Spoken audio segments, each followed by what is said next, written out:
My name's Nikki Rajan, and today I'm here with.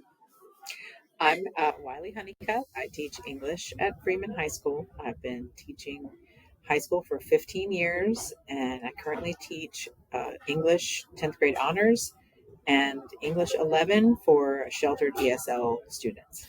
Perfect. So I'm going to start off by asking a few questions about teaching ESL students. And something that's really important to a lot of students I've talked to is how you've got to know them better and like their hobbies and extracurriculars. So every year when I work with students, I want to get to know them so that they feel like it's a place they can be safe and happy, and it's easier to learn when you feel that way. So I start the year with quick, easy questions, asking them what they love, whether that's food or what irritates them, how many family members they have, so that I can just start to build little details in my head about who they are as individuals. And then throughout the year, I'll take any down moment or free second or two to check in with each one of them and ask how they are, or I'll notice a beautiful hijab one is wearing, and we'll talk about where it came from or why it's important. And some of my students have come very long ways, many from Afghanistan, and so I want to know what it was like for them at home. And so we talk about what they loved at home and what they miss and maybe what they like here. All kinds of questions like that help me to know them as individuals. And do you incorporate these into assignments, or are they just kind of separate? Both. Sometimes they're just sort of separate questions when class is settling and we're getting started with our routine. But then other times, the fact that these students are not native English speakers is very much a part of our planning. So everything that we create, whether it's vocabulary or sentence structure or literature choice or nonfiction choice, we are intentional about acknowledging their perspective. That it could be, it's not just a perspective of an English-speaking American student. Yeah, that's nice. I like that. So what type of assignments, more English focused, do you give to these students, and what has proved to be the most helpful? Currently, we've been working with vocabulary and the pieces and parts of words, with the hope that if they are aware of what goes into building an English word, they may be more prepared to understand a variety of words. We always front load, it's an teaching term, vocabulary before we read a text with a defined number of words, not too many, that we want them to be able to recognize when we read the text. And then we scaffold the level that the text is presented to the student in. So I'll take a excerpt from The Things They Carried, for instance, by O'Brien, and instead of giving them the text as it appears in the published work, we'll use all kinds of resources. Some of them are technological, to bring the reading level of the vocabulary and the complexity of the sentences to a more manageable level for students who don't speak English as their first language. Makes sense. And then this is kind of similar, but what has helped you like facilitate your work in terms of like assignments? If they're not understanding something, what are some of the techniques that you use to make it a little bit easier? One thing that I learned from the people I've worked with is to limit the number of choices you give a student to select as an answer. So instead of 4 choices for, let's just say, a multiple choice question, I would give them 3 instead of 4. Or if I want them to write a sentence, I will give them a sentence starter, how to start the sentence, so they don't have to write the entire sentence, but just fill in part of it. I have been really lucky to have 2 very good co-teachers, and so I learned from them every day.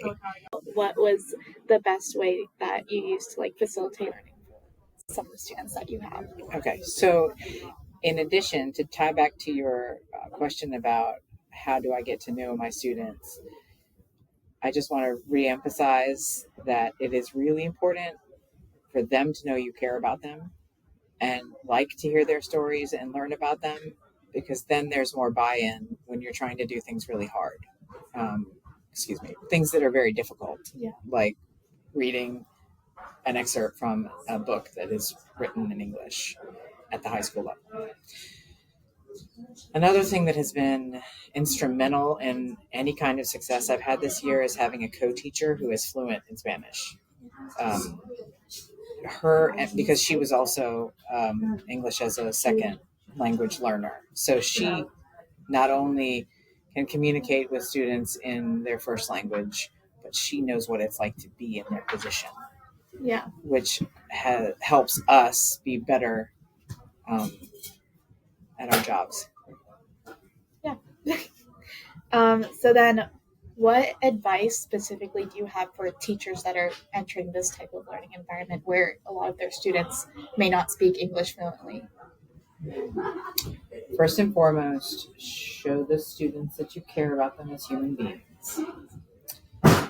Secondly, even though standards and testing and all of that is what seems to be important to a certain faction of education, worry less about that and be patient, because small victories are what are the most important parts of teaching multi-language learners. Small victories like, I remembered the word you taught me and I was able to recognize it in another class.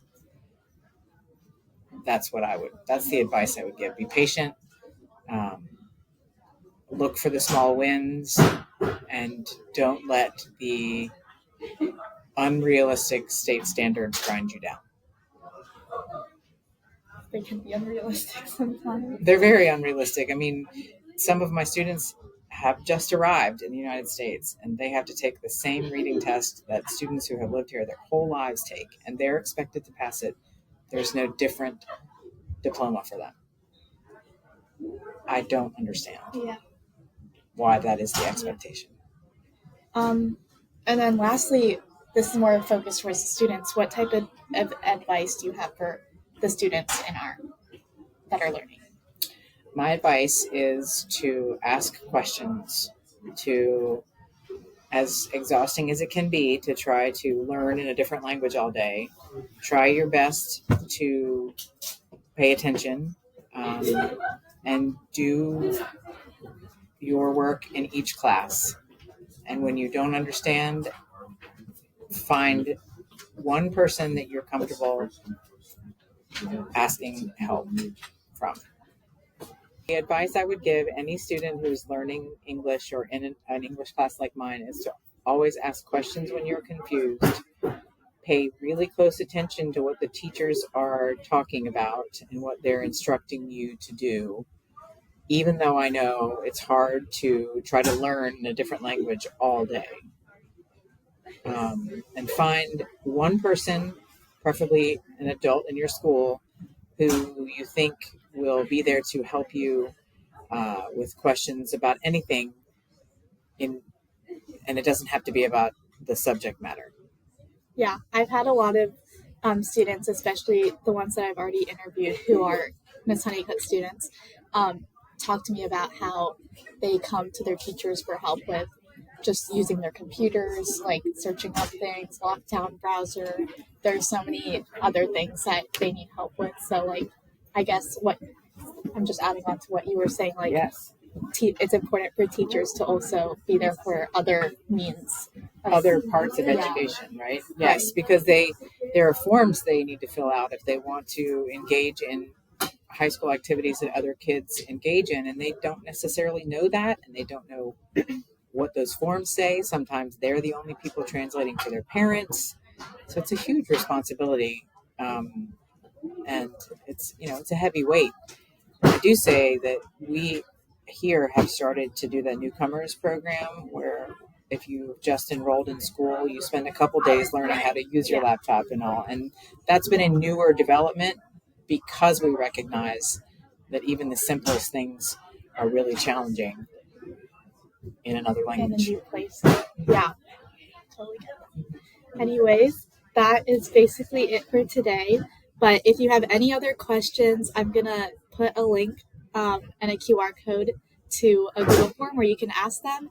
And if you have any questions specifically for Miss Honeycutt as a teacher, I can send them over to her email. So thank you for joining us today. Thank you, Miss Honeycutt. Thank you, Nikki. I really enjoyed it. Yes, thank you. Bye.